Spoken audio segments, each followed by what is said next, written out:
প্রধানমন্ত্রী আবাস যোজনার ঘর এসেছে গ্রামে। পঞ্চায়েত সমিতির সদস্য এই খবর আনতেই ঝাঁপিয়ে পড়লেন স্থানীয় তৃণমূলের নেতারা। ব্লক সভাপতির অনুগত ওই তৃণমূল নেতাদের দাবি 4টি ঘরই তারা বিক্রি করে দেবেন। টাকা পয়সার কথা হয়ে গিয়েছে, এসব ক্ষেত্রে রাজি হয়ে যাওয়াটাই দস্তুর। কিন্তু রাজি হন না পঞ্চায়েত সমিতির সদস্য শামসুল হক।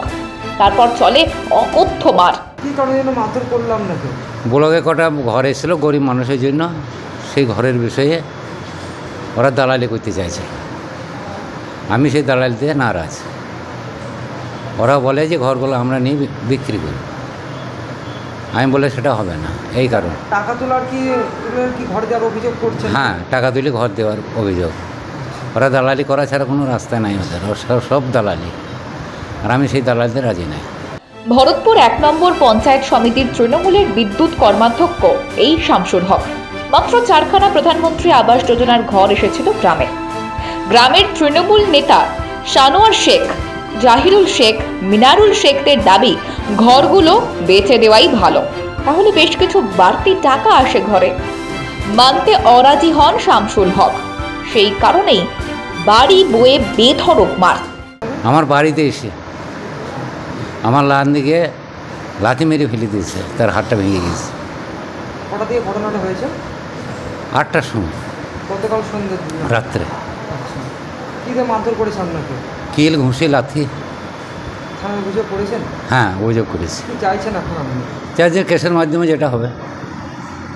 ওরা কি কোনো দলের সঙ্গে যুক্ত আছে কি? হ্যাঁ, দলের সঙ্গে টেম্পোরারিভাবে যুক্ত আছে। এদিকে ভরতপুরের তৃণমূলের অঞ্চল সভাপতির দাবি ঘর চাইতে গিয়ে ধাক্কাধাক্কি হয়েছে মাত্র, মারধর কিছুই করা হয়নি।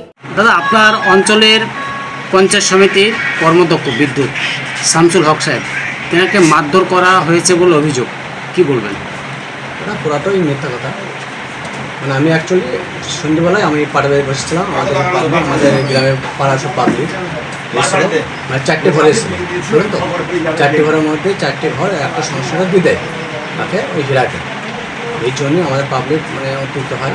সেই কারণে ও আর বাড়ি গেছিল শুধাইতে। ও বললো কি 4টি ঘর কি একটা সমস্যা হবে? বলছি না, আমাকে সমস্যাটা আমাকে ফোন করলো, তাড়াতাড়ি আমি করে ফেলাইছি। এই কারণে পাবলিক বললো ওইটা তো হয় না, ওটা আমরা শুনবো না। এই জন্যই একটু ওখানে এসে একটু ঠেলাঠেলি, মারধর একদম হয়নি, এটা আমি ছিলাম। অভিযোগ জানানো হয়েছে পুলিশে, তারা এখনো কিছুই করেননি, কোনো ব্যবস্থা নেয়নি দল। ভরতপুর 1 নম্বর ব্লকের সহকারী সভাপতি সঞ্জয় সরখেল অবশ্য গোটা ব্যাপারটাকে চাহিদা যোগানের অঙ্কে দেখছেন। তার দাবি এলাকায় প্রধানমন্ত্রী আবাস যোজনার ঘরের চাহিদা বেশি, কিন্তু যোগান কম, সেই কারণেই নাকি ঘর পেতে মারপিট। ঘটনাটা শুনলাম কাল রাতের বেলাতেই।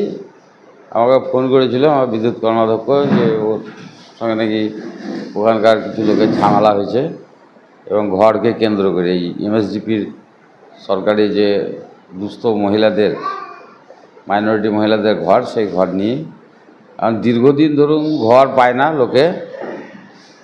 এবার দীর্ঘদিন পরে মাইনরিটি ডেভেলপমেন্ট স্কিমে এই মাইনরিটিদের ধরুন ঘর কিছু দিয়েছে, সে ঘরের সংখ্যা এতই নগণ্য, ওই নিয়ে প্রতিটা এলাকাতেই একটা খিচিমিচি চলছে। ওখানেও সেই ধরনের একটা ঘটনা ঘটেছে।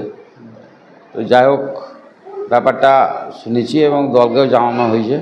লোকসভা নির্বাচনের আগে মুখ্যমন্ত্রী বলেছিলেন ডিসেম্বরের মধ্যে রাজ্য সরকার নিজেই নাকি আবাস যোজনার ঘর দেবে বাংলার ঘরহীন মানুষদের জন্য। সেই প্রকল্পের কাজ এখনো শুরু হয়েছে কিনা কেউ জানেন না, কিন্তু কেন্দ্রীয় প্রকল্পে সংখ্যালঘুদের ঘরের টাকা নিয়ে কর্মাধ্যক্ষ পেটানো শুরু হয়ে গিয়েছে তৃণমূল বিধায়ক হুমায়ুন কবিরের বিধানসভা এলাকায়। মাধ্যম ব্যুরো রিপোর্ট।